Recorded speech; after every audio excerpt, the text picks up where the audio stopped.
We are Steve and Jill. Together, we've been buying and reselling land since the 90s. Our data-centric approach leaves our buyers asking, how can you sell it so cheap? Here on the Land Academy Show, We answer that and more. Jack and Jill here. Hi. Welcome to the Land Academy Show, entertaining land investment talk. I'm Steve and Jack Butala. And I'm Jill DeWitt, broadcasting from the Valley of the Sun. Today, Jill and I talk about, do you make land decisions based on data or based on feelings?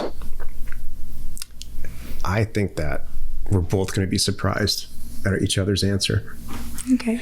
Before we get into it, let's take a question posted by one of our members on the landinvestors.com online community. It's free. Last year, a ton of Land Academy members came to Jill and I needing extra help to get their blind offer campaigns in the mail. So I took a look at how we were personally sending out mail with our key employees and ultimately made those exact same people available to Land Academy members to get their mail out. We call it now Concierge Data and Concierge Data Plus. A year later, hundreds of members every single month are outsourcing their entire mail effort and mail process out with this product. It's been a huge success, and Jill and I have really gotten a lot of positive feedback on it's helping people get mail out, and it's working out well. Check out offers, 2owners.com. They'll hook you up. MJ wrote, "Hi, Land Academy Brain Trust." That's cute. "Can I hear some opinion, please? I'm second guessing my next mailer location selection strategy. Previously, I have chosen areas with strong active to sold ratios, but then found myself struggling with buyers, i.e. too small of a buyer's pool. If I go to where there is lots of sold activity, the active to sold ratios tend to worsen, and I run into saturated markets with tons of listings. How do you approach this balance? Is there a guiding philosophy in this dynamic market I should consider? Thanks." This is a brilliant question. I know you're new, MJ, and you're going to do really well here. There's a balance. And that's why, very often people will say, in the red, green, yellow test, why do I have to apply what's red and what's green and what's yellow? Why doesn't it do it for me automatically? To which I say, for example, a really positive days on market, which is a low days on market in one zip code, might be just as good as a much different number of days on market that's low across the country. So you have to take all these environments and look at them from an adjacent standpoint and choose the best ones. You're absolutely right. In a market like this right now, days on market might be really, really low, but new list is sold because inventory is accumulating. Inventory levels are going up. They're not getting sold the way that they have in the past. That number might be different. But the basic concept here has never changed. Look at 4 or 5 or 8 or 10 or 12, as many zip codes, adjacent zip codes that you can, and choose the best ones against each other. And you will find the right place to send mail. Or in real life, what I do is just send it all. Thank you. It's a brilliant question. Yep. It's really, really obvious sometimes with super new people who's going to do incredibly well really quickly. And that's a real good indication that you understand this and you're making it on your own really quickly. But you're thinking it through. Yeah. Some people just blindly, if you're not sure and you blindly follow our steps, you're going to be fine. That's good. But if you are thinking it through, still following our steps, and then finding ways to make it better, that's the best. Yep. Oh, good. Well said. Today's topic, do you make land decisions based on data or feelings? This is the meat of the show. What do you do, Jill? Data. You think I'm kidding? No, I don't. You know what's so funny about this? I really think sometimes I use data when it comes to the end and when we pull up properties on the screen. I am not trying to throw you under the bus. No, it's fine. But I have to say that I'm throwable. When we pull up properties, when things come in, if we ever should be looking at them, it's usually not the case, but should we ever be looking at a property together? Sometimes actually it happens on our Thursday member call. Then we do look at properties on the screen at the same time, and you get a feeling when you see it, and it's funny is that like when I'm in my own environment reviewing deals, I am all data, man. I'm kind of ruthless. I don't care how pretty it is. I need to see the numbers. And I don't care how great it is to this and that to that. If things aren't selling in that area and it's overpriced and days on market are high, but it's gorgeous, I'm not gonna, I don't care. I just don't care. You got to get it cheaper then. That's it. So it's funny. I think about some of the properties that we have in our inventory right now that you personally got involved doing minor splits or things like that. There are projects. We have different projects going on all the time. Some we are together on. Most we're separate on. We're doing just separate deals. And I look at some of yours and I'm like looking at the numbers and I feel like you're coming at me with a feeling kind of thing. Like, I know what's going to happen here. I'm like, well, I'm glad you see it because I don't. So, but at the end of the day, like I said, I'm more about the data. What about you? So a lot of years ago when I was in college, I remember, I have no idea what class it was or whatever, but I had this instructor, this college professor say, it was all when we were at about the time or the age where, end of sophomore year, where we had to declare a major.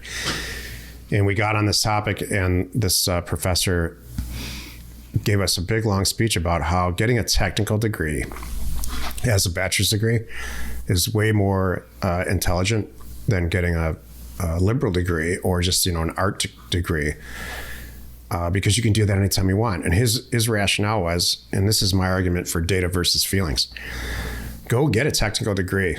You're already 2 years into it. It's 4 years. It's going to be 4 years later anyway. And if you find out that you don't want to be an accountant, which almost every accountant eventually does, then you can go off and go do some fine art thing or whatever else that you originally do. You're not going to lose, tons of years of your life or any of that. A lot of people don't do that. And I think at my age, I really look back on it and I think they just don't have any math skills. And they're just afraid of it. It's not because they make all kinds of stuff up like, well, but I'm only interested in painting. Yeah, that's okay. My heart's not in it. Or, yeah, I can hear it. Look, get it technical. So I've applied that to a lot of things. How do you afford that? I've applied a lot of these things to my life since then, just like that. So I take the technical or data approach first. And then at the end of it, I don't discount any types of feelings or art. It's not all science and no art. There's some art to all of it. So in Land Academy, it's obvious. I set up this whole system of, trolling for places to send mail, testing those places for red, green, yellow, testing them, find out which ones are the best, do all this data stuff. Make decisions based on data because there's no opportunity to staring at Zillow anyway to have any feelings anyway. There's, unless you start looking at pictures of land, and let's face it, looks a lot the same, especially in one region. So apply all this data, apply all the technical stuff up front, see what comes back. You've got 10 purchase agreements staring at you in the face for some reason. Let's say Jill's generated 10 amazing deals that make sense financially. Which ones are we going to buy? That's the time when I start to apply feelings. And it sounds like you don't. No, when I do, I just thought about it. Do you want to finish your thought? No, that's it. I want to hear this. The only time that feelings come into play for me is when I know what's going on with the seller. That I can go, So it's people feelings. Yeah. It's not land feelings. No, it's like this guy's... I've never had people feelings. I know. That's what's different. No. Please explain this. I can tell talking to a seller whether there's wiggle room in the price or not wiggle room in the price. Do they really want to sell? Do they not really want to sell? Oh, Jill, you got to share this with the world. I am sharing it. For people like me, you need to do a class or something. I know. Can I even learn that? Yeah. I can help you with that. Sure. I don't want to learn it at this age. I don't want to learn, but I really think that you could help a lot of people. I could do that. Yeah. Send a note to support@landacademy.com if you want more information. I could do a course. You think I'm kidding? I would. No. If enough of you reach out and say, oh my gosh, please teach me. Sure.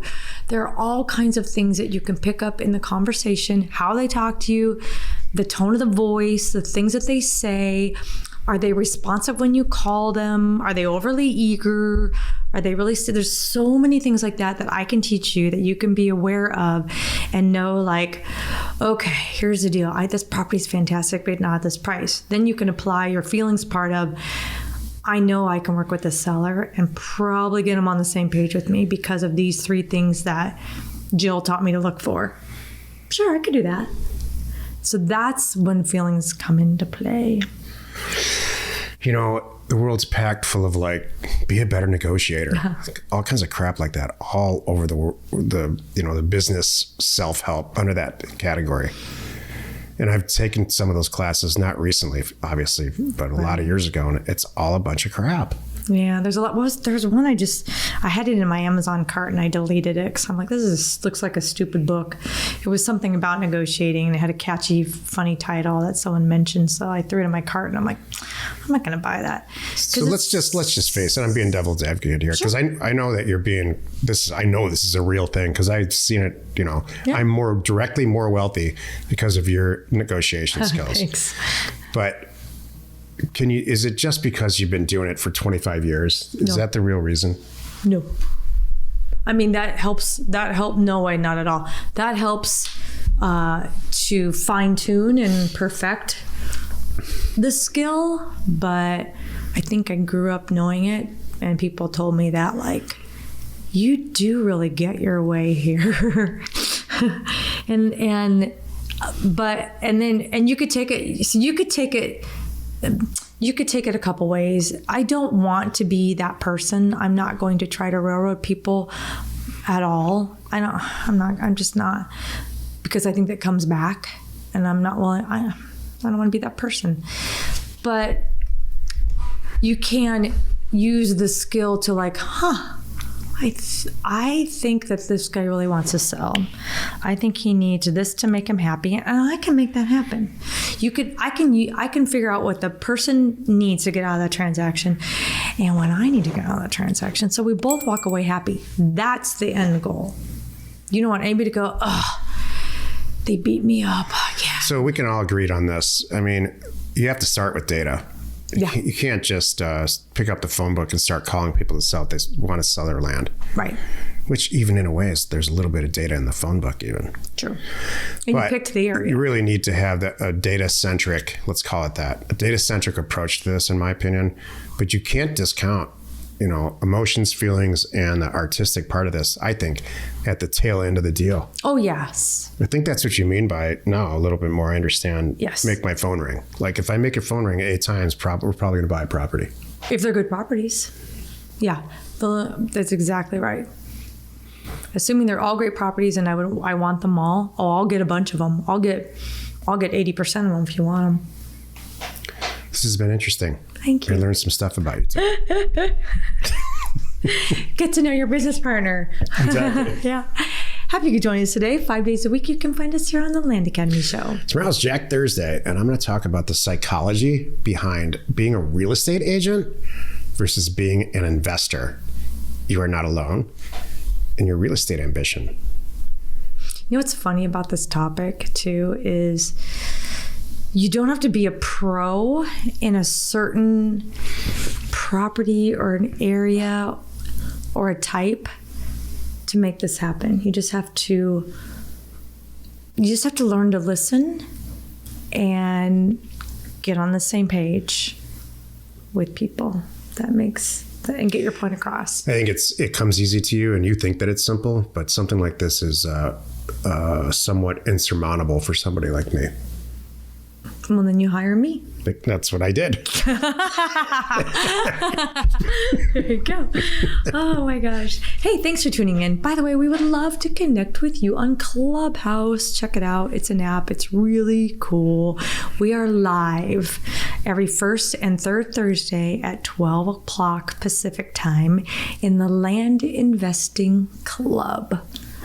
We are Jack and Jill. Information and inspiration to buy undervalued property. We hope you found our content valuable and we appreciate your support. If you have not already, please check out our channel and hit the subscribe button. And your comments and suggestions help us to create the content you're here for. Hitting the like button helps to support our channel's algorithm and gauge your interest for future shows.